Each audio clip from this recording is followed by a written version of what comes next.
अस्सलाम वालेकुम दोस्तों, आप यूट्यूब चैनल देख रहे हैं और मैं मोहम्मद हफीज़ हूँ।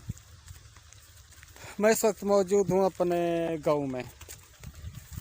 आप लोग देख रहे हो कि मेरे आसपास आगे पीछे लहलहाते खेत, सरसब्ज गंदम के खेत हैं। कुछ ताज़ा तरीन बातें, कुछ खबरें, कुछ आर्मी चीफ के लिए नाम से और कुछ वफाक और मुख्तलिफ जो है ना पाकिस्तान के सियासी हलकों के नाम से, और एक खबर है जो लंदन के हवाले से। एक वफाकी वज़ीर कल परसों होने वाले वफाकी काबीना के इजलास में धाड़े मार मार के रो रहा था। क्या वजह थी? मोनस इलाही ने वफाकी काबीना के इजलास में उस प्रोजेक्ट का जिक्र छेड़ दिया जो पिछले कई सालों से सियासत की नज़र हुआ पड़ा है। सियासत ने कई सालों से उसको जकड़ रखा है और वो प्रोजेक्ट पाकिस्तान की रीढ़ की हड्डी की हैसियत रखता है। उस पर बात करेंगे। क्या आर्मी चीफ अपनी मुद्दत मुलाजमत पूरी होने के बाद अपनी सीट छोड़ देंगे या तौसीह कर लेंगे? क्या कानून इस चीज़ की इजाज़त देता है? क्या कानूनी तौर पर आर्मी चीफ के पास कोई अख्तियारात हैं कि वो अगर रहना चाहे तो मज़ीद 2 साल रह सकता है? इस पर बात करेंगे। सोशल मीडिया पर एक ट्रेंड चलाया गया वज़ीर आज़म इमरान ख़ान और ख़ातून अव्वल बुशरा बीबी के ख़िलाफ़ इंतहाई नाज़ेबा और इंतहाई घटिया रवैया अख्तियार किया गया। FIA हरकत में कुछ लोग पकड़े गए, कुछ पकड़े जाएंगे और कुछ की जो है ना इन्वेस्टिगेशन हो रही है। इनको बचाने के लिए, इनके हक़ में ट्वीट करने के लिए जो बंदा आया उस पर जिक्र करेंगे। तो आप सबसे गुजारिश है कि वीडियो मुकम्मल देखिएगा। मैं ये नहीं कहता कि मेरे चैनल को सब्सक्राइब करो, ये करो, वो करो, क्योंकि रोज़ी रिज़्क जो है ना वो अल्लाह ताला के पास है, यूट्यूब के पास नहीं है। मैं सिर्फ इतना कहूँगा कि मेरी वीडियो मुकम्मल देखा करें ताकि मेरी हौसला अफजाई हो और आप लोगों की जो मालूमात है उसमें इजाफ़ा हो। तो आते हैं सबसे पहले आर्मी चीफ के जो बयानात है उस पर।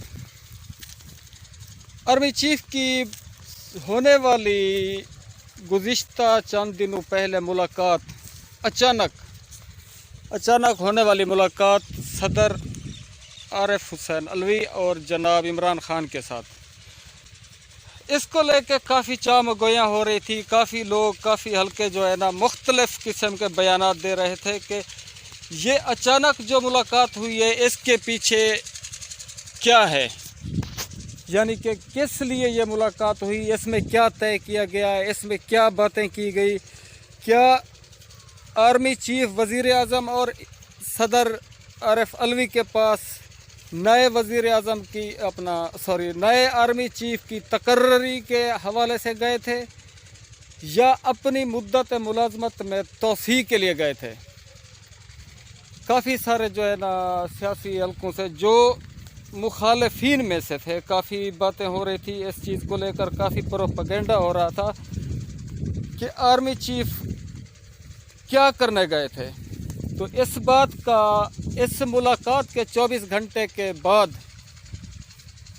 सदर मुमलिकत आरिफ अलवी ने ये एक टीवी इंटरव्यू में इस बात को क्लियर कर दिया था कि आर्मी चीफ की मुलाकात वज़ीर आज़म के साथ और मेरे साथ वो एक रिवायती मुलाकात थी जो मुल्की मफादात और दीगर जो अहम मामलात हैं उस पर ज़िक्र किया गया है। आर्मी चीफ की तकर्री का अख्तियार सिर्फ वज़ीर आज़म के पास है और आने वाले ठीक वक्त पर वज़ीर आज़म ख़ुद जिसको काबिल समझेंगे आर्मी चीफ लगा देंगे।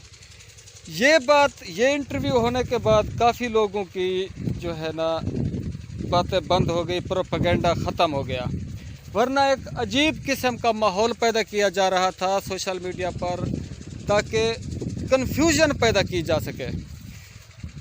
कानूनी तौर पर अगर देखा जाए तो आर्मी चीफ के पास अभी भी 2 साल मज़ीद रहने का अख्तियार है, क्योंकि कानून मौजूदा पाकिस्तान का जो कानून है वो आर्मी चीफ को 2 साल की मज़ीद तोसी देने का अख्तियार रखता है। अगर आर्मी चीफ चाहे तो वो अपनी मर्ज़ी से मज़ीद 2 साल जो है ना अपनी सीट पर रह सकते हैं, उनको कोई नहीं हटा सकता, क्योंकि पाकिस्तानी आईन पाकिस्तान के मुताबिक जो इस चीज़ पर कानून बनाया गया था उसके तवसत से ये होता है कि आर्मी चीफ 64 साल की उम्र तक अपनी मुलाजमत पर रह सकता है। वो 2 साल तक मज़ीद अगर रहना चाहें तो रह सकते हैं, लेकिन इस बात को देखते हुए आर्मी चीफ ने खुद कुछ ही अर्सा पहले ये बात क्लियर कर दी थी कि मैं अपनी मुलाजमत, अपना जो गुज़रने वाला वक्त है आर्मी चीफ की पोस्ट पर, वो मुकम्मल होने के बाद शायद दिसंबर तक, मेरे ख्याल में वो मुकम्मल होगा, दिसंबर तक वो अपनी सीट को अल्लाह हाफ़िज़ कर देंगे। उसके बाद होगा वज़ीर आज़म इमरान ख़ान का अख्तियार कि वो किसको चाहते हैं आर्मी चीफ बनाए। तो इस पर मुकम्मल जो है ना प्रोपेगेंडा और ये बातें और ये फजूलियात बिल्कुल बंद हो गई। दूसरी बात, वो कौन सा वज़ीर था जो गुज़िश्ता दिनों होने वाले वफाकी काबीना के इजलास में धाड़े मार मार के रो रहा था? तो जनाब वो हैं मोहतरम सैयद इजाज़ साहब, वफाकी वज़ीर हैं सैयद इजाज़ साहब। वफाकी काबीना के इजलास में वो इसलिए रो रहे थे, उनका कहना था कि मैं बड़ी बड़ी पोस्टों पर रहा हूँ, मैं आईबी का सरबराह भी रहा हूँ, आईबी और दूसरे काफ़ी सारे जो है ना पाकिस्तान के अहम इदारों की कमान उनके हाथ में रही है। काफ़ी अरसे से वो काबीना में और कौमी सूबाई असम्बली में, कौमी असम्बली में भी रहे हैं। काफ़ी मतलब उनकी जो कद काठ है लंबा चौड़ा है। तो उनके मुताबिक कि मैंने बहुत सा अरसा गुजारा है पाकिस्तान की सियासत में और पाकिस्तान के इदारों में, लेकिन मैंने आज तक ऐसा कुछ भी नहीं देखा कि किसी के किरदार को इस हद तक उछाला जाए सोशल मीडिया पर या प्रिंट मीडिया पर या दीगर किसी भी मतलब मौजूदा दौर के हिसाब से जो ज़राए थे उनके ऊपर किसी के किरदार को इस तरह से उछाला जाए, इस तरह से उसकी किरदार कशी की जाए कि इंसान तो क्या शैतान को भी इस बात पर जो है ना शर्मिंदगी हो। ये उन्होंने इसलिए कहा है कि कुछ ही दिनों पहले सोशल मीडिया पर लॉन्च होने वाला वो ट्रेंड था जिस पर वज़ीर आज़म और उनकी अहलिया की इज़्ज़त कशी की गई थी, जिनके ख़िलाफ़ बहुत ही नाज़ेबा और घटिया चीज़ें और घटिया कलामात जो है ना सोशल मीडिया पर शेयर किए गए थे। इसी बात को लेकर वो रो पड़े कि ये हमारा मुआशरा किस तरफ जा रहा है। कहीं ऐसा तो नहीं कि सोशल मीडिया और जो हमारा नाम निहाद इजहार राय का एक कानून है उसको लेकर कहीं हमारा मुआशरा, हमारी नस्लें, हमारे लोग कहीं बर्बादी की तरफ तो नहीं जा रहे? क्या किसी की किरदार कशी इस तरह से होनी चाहिए? इस बात पर वो आबदीदा हो गए, हत्ता कि उनकी आंखों में आंसू आ गए। ये बात थी। अब आते हैं उस हस्ती की तरफ जो ये जो ट्रेंड चलाया गया था वज़ीर आज़म के और उनकी अहलिया के ख़िलाफ़, उनके हक़ में जो लोग पकड़े गए थे, उनके हक़ में जो बात करने वाली शख्सियत है, जब मैं उसका ज़िक्र करूँगा तो उम्मीद है कि आप लोगों को सारी कहानी की समझ आ जाएगी। तो जनाब जब ये ट्रेंड चलाया गया तो इदारों ने ख़ास करके FIA साइबर क्राइम का जो विंग है उसने जब हरकत की तो कुछ लोग गिरफ़्तार हुए, कुछ को गिरफ़्तार किया जाने वाला है और कुछ के बारे में मज़ीद इन्वेस्टिगेशन हो रही है। तो इन गिरफ़्तार शुदा अफराद के हक़ में मोहतरमा मरियम सफदर नवाज़ ने एक ट्वीट दागा है उनके हक़ में, ठीक है, और उनको छुड़ाने के लिए और उनकी रिहाई के लिए वो काफ़ी तगोवदू कर रही है कि इनको छोड़ दो, इनको मतलब कोई सज़ा नहीं होनी चाहिए। अब मुझे नहीं लगता कि इस कहानी को मुझे कुछ आगे बयान करना चाहिए, सारी बात आपको उम्मीद है समझ आ गई होगी। تو اتنا میں کہوں گا کہ گھٹیا خاندان کے لوگ ہی گھٹیا کام کرتے ہیں. یہ ضروری نہیں کہ ایک خاندان وزیر اعظم بن گیا غلطی سے بن گیا یا کسی وجہ سے، ایسا نہیں ہوتا. گھٹیا خاندان کے لوگ ہی گھٹیا حرکت کرتے ہیں. میں کسی کا نام نہیں لے رہا، میں ان کا نام لے رہا ہوں جو یہ کام کر رہے ہیں. بے شک وہ دنیا کا کوئی بھی بندہ ہے. سیاسی اختلافات اپنی جگہ، اپنی اپنی پارٹی سے محبت اپنی جگہ، لیکن اخلاقیات اپنی جگہ. ٹھیک ہے، یہ وہی محترمہ ہیں جن کے انڈر یہ سوشل میڈیا سیل کام کرتا ہے. ایک طرح سے آپ کہہ سکتے ہیں کہ یہ اسی محترمہ کے بھیجے ہوئے بندے تھے، اسی محترمہ کے ٹرینڈ شدہ بندے تھے جو یہ کام کر رہے تھے. ٹھیک ہے، وزیر اعظم کی اور اس کی اہلیہ کی تذلیل کر رہے تھے. زمین اور آسمان کا فرق یہ ہے مریم محترمہ مریم صاحبہ آپ کو اور مریم صفدر اس کو اپنا بشرا بی بی کو زمین آسمان کا فرق ہے. آپ کہاں اور وہ کہاں. ہم کسی پارٹی کی محبت میں نہیں کہہ رہے، اللہ کی گواہ حاضر ہے. ہم اس لیے کہہ رہے ہیں کہ آپ کا خاندانی بیک گراؤنڈ اور وزیر اعظم عمران خان کا خاندانی بیک گراؤنڈ زمین آسمان کا فرق ہے. آپ چاہے جتنی بھی غلاظیات کرو، آپ کچھ بھی کرو، آپ وہ مقام حاصل نہیں کر سکتی جو آپ چاہتی ہو. قوم جانتی ہے، نوجوان خاص کر جانتے ہیں کہ عمران خان کیا ہے، اور یہ بھی جانتے ہیں کہ علاج کے لیے بھاگ کر جانے والا وہ بھگوڑا آپ کا والد صاحب وہ کیا ہے. ٹھیک ہے، اچھی طرح سے جانتے ہیں. لہٰذا میں اتنا ہی کہوں گا کہ میں تو آپ کے خلاف بھی یہ جو الفاظ ان لوگوں نے استعمال کیے ہیں میں آپ کے خلاف بھی نہیں کر سکتا. حتیٰ کہ آپ کے خلاف اگر استعمال کیے جائیں تو وہ تو حق بات ہے. ٹھیک ہے، تو محترم صاحبان، یہ تھی وجہ عمران خان اور محترمہ بشرا بی بی کے کردار کشی کرنے پر گرفتار شدہ لوگوں کو چھڑوانے کے لیے آنے والی محترمہ مریم نواز مریم صفدر صاحبہ. اب آتے ہیں جناب مونس الہی صاحب کے پاس. جو بل وہ لے کر گئے ہیں وہ کیا تھا؟ کچھ ہی دن پہلے مونس الہی صاحب نے ایک پریس کانفرنس میں کہا تھا کہ کالا باغ ڈیم کو جو ہے نا اس کی ایک مکمل جو ہے نا رپورٹ وہ وفاقی کابینہ میں پیش کرنے والے ہیں.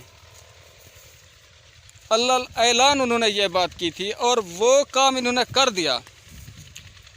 پچھلے دنوں ہونے والے وفاقی کابینہ کے اجلاس میں مونس الہی نے یہ مکمل رپورٹ کابینہ کے سامنے رکھی کہ کالا باغ ڈیم کی ملک کو، ملک کی معیشت کو، ملک کی زراعت کو، ملک کے کسان کو، ملک کا جو پاور سیکٹر ہے اس کو کس حد تک ضرورت ہے.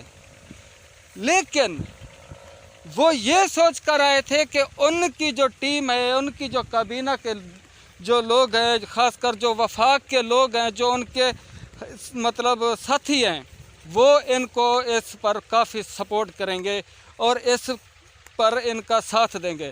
لیکن بات ہو گئی الٹی. اس بار بھی کالا باغ ڈیم کا جو مردہ گھوڑا تھا نا دوبارہ سیاست کی بھیڑ چڑھ گیا. تو اسی کابینہ کے وفاقی وزراء میں سے کچھ لوگوں نے یہ کہہ کر انکار کر دیا کہ فی الحال اس بات کو چھیڑنے کا وقت نہیں ہے، اس کو آپ چھوڑ دیں، کیونکہ اس پروجیکٹ کے سندھ بھی خلاف ہے اور کے پی کے بھی خلاف ہے.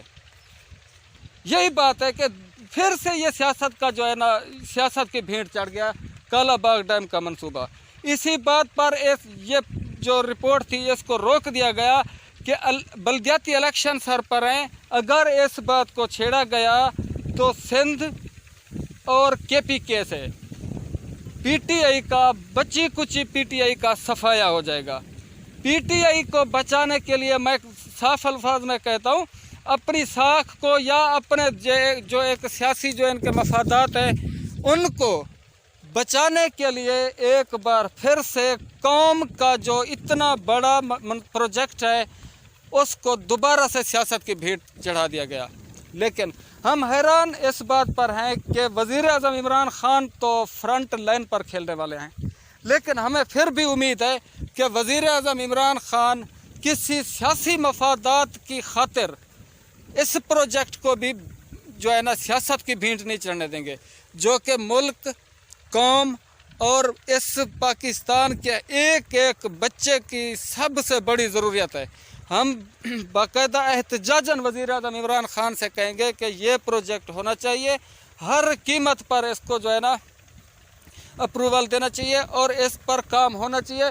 बेशक बाकी सारे प्रोजेक्ट रोक दिए जाएं, जितने बाकी डैम बन रहे हैं सब को रोक दिया जाए, लेकिन असल डैम ये है खान साहब, जिस दिन ये डैम बन जाएगा उस दिन पाकिस्तान कर्जा लेने के बजाय कर्जा देने वाला बन जाएगा, जो कि यही सियासतदान, यही जो जमहूरी लुटेरे हैं ना, बेशक जो किसी भी रूप में हैं, जो ये कभी नहीं चाहते। तो मैं गुजारिश करूँगा बहैसियत एक आम पाकिस्तानी कि खान साहब खुदारा इस प्रोजेक्ट पर खसूसी नज़र आपकी होनी चाहिए और इसको आप जो है ना जितनी जल्दी हो सके इस पर काम करें। बेशक वो क्या नाम है जनाब जरदारी साहब ने कहा था कि काला बाग डैम हमारी लाशों पर पड़ेगा, अल्लाह की कसम है इसके पूरे ख़ानदान की लाशों पे बना दीजिए खान साहब। दो फ़ायदे होंगे, डैम भी बन जाएगा और इन लुटेरे ख़ानदान से मुल्क की जान भी छूट जाएगी। ये हो गई जनाब ख़बर मोने सिलई साहब की। अब एक लंदन से ख़बर है, बहुत से बल्कि सारे बच्चा जानता है अल्ताफ़ हुसैन को, MQM का सरबराह, किस तरह से अपने असासे बचाने के लिए तरीक़ेकार अख्तियार करते हैं लोग, हुकूमतें, अदालतें। होता क्या है, 2016 में शायद आप सबको याद होगा, 2016 में अल्ताफ़ हुसैन ने एक तकरीर की थी, बल्कि एक पुरतशद्दुद तकरीर की थी, लोगों को भड़काने वाली तकरीर की थी 2016 में। उस तकरीर को पूरी दुनिया के मीडिया ने दिखाया था, ख़ुसूसन हमारे पाकिस्तान के ये जो लिफाफे बैठे हुए हैं ना, जियो वाले ख़ासकर हो गए, इन्होंने तो बार बार दिखाया था उस तकरीर को। उसका जो रिएक्शन हुआ था ना 2016 में कराची के अंदर, ये हुआ था कि पूरे कराची को आग लग गई थी, पता नहीं कितनी नुकसान हुए थे और पाकिस्तान को कितनी हद तक बदनामी और दहशतगर्दी के लिए मतलब डिक्लेयर स्टेट करार दे दिया गया था इस एक अल्ताफ़ हुसैन के बयान की वजह से। तो हुआ क्या, 2016 वाले इस पुरतशद्दुद वाक़ये का केस होता है 6 साल के बाद। हैरानगी की बात है, 6 साल के बाद केस होता है। अदालत, लंदन की एक अदालत में एक बहुत लंबी चौड़ी जुडिशरी बैठती है, उसके अंदर इस केस को लेके जाया जाता है और उस पर बहस शुरू होती है, सवाल और जवाब होते हैं, पूछा जाता है कि ये मामला क्या है और कैसे है। प्रोसिक्यूशन की तरफ से कुछ बातें अदालत के सामने रखी जाती हैं, जो कि बताना मेरे ख्याल में बहुत लंबी चौड़ी एक दास्तान है, बताने के लिए वीडियो लंबी हो जाएगी। तो शॉर्टकट में बताता हूँ, होता ये है कि एक हफ़्ता, 6 साल के बाद अदालत में केस पहुँचता है, एक हफ्ते के अंदर अंदर केस का फ़ैसला हो जाता है। फ़ैसला क्या होता है, अल्ताफ़ हुसैन को बाइज़्ज़त बरी कर दिया जाता है कि ये दहशतगर्दी के ज़ुमरे में नहीं आता। पूरा मुल्क जल गया, पूरा कराची जल गया, लेकिन लंदन में बैठे हुए गोरे जज्जू ने कहा कि ये तो दहशतगर्दी के ज़ुमरे में नहीं आता। उनके मुल्क में अगर कोई कुत्ता मारा जाए तो बेशक वो किसी मुसलमान होना चाहिए, मुसलमान की गाड़ी के नीचे आ जाए, वो कुत्ता मारा जाए तो गोरों की अदालतों में वो सबसे बड़ी दहशतगर्दी है। लेकिन क्या एक कमाल है मेरे मुल्क की जमहूरी सिस्टम का कि मुल्क को आग लगाने वाला दहशतगर्द वहाँ दनदनाता फिरता है, वहाँ की अदालतें उसके सिस्टम किसी एक मामूली से केस की जिस तरह से कार्रवाई होती है उसी तरह से सुनता है और केस को डिक्लेयर कर देता है। इस सारे जो वाक़या है, जो मामला है, इसका लुबे लुबाब क्या बनता है, वो ये बनता है कि हम रोते हैं ना कि पाकिस्तान का अदालती सिस्टम जो है ना ख़राब है। नहीं, दुनिया भर का जो अदालती सिस्टम है ना وہ سب کا سب ہائی جیک ہے، ٹھیک ہے، پوری دنیا میں مثال اسی کیس کی آپ لے سکتے ہیں، ہائی جیک ہے۔ پوری دنیا کے عدالتی سسٹم میں دو قانون رہ جائیں، طاقتور کے لیے الگ قانون، غریب کے لیے الگ قانون، دولت مند کے لیے الگ قانون، یہ سسٹم ہے۔ جو طاقتور ہے اس کو اس طرح سے قانون کو نچوڑ کے رکھ دیا جاتا ہے اور اس کو چھوڑ دیا جاتا ہے، اور جو بیچارہ غریب ہے، جو بیچارہ کمزور ہے، اس کے لیے تو قانون وہ طاقت رکھتا ہے کہ مجال کے اگر ان کے ہاتھ میں کوئی نعوذ باللہ کوئی فرشتہ بھی لگ جائے تو یہ اس کو بھی نہ چھوڑیں کہ بس اس نے جو ہے نا یہ کیا ہے اور یہ ثابت کر دیں۔ لیکن اگر اپنے ہاتھ سے پکڑی گئی شراب کی بوتل جو اس کو بھی ثابت نہ کر سکے، میرے خیال میں لعنت ہے اس قانون پر۔ اپنے ہاتھ سے شراب کی بوتل پکڑی جاتی ہے، لیکن ہوتا کیا ہے، وہ شاید ثابت ہو جاتا ہے یار اپن تھے، آپ نے تو خود پکڑی تھی وہ بوتل۔ تو پھر ایسے سسٹم کو، ایسی عدالتوں کو میرے خیال میں آگ لگا دینی چاہیے، چاہے وہ لندن میں ہے، چاہے وہ پاکستان میں ہے، چاہے وہ جس مقام پر بھی ہے۔ فی الحال کے لیے اتنا ہی۔ اپنا اور اپنے اس چینل کا خیال رکھیے گا اور کمنٹ سیکشن میں اپنی رائے ضرور دیجیے گا۔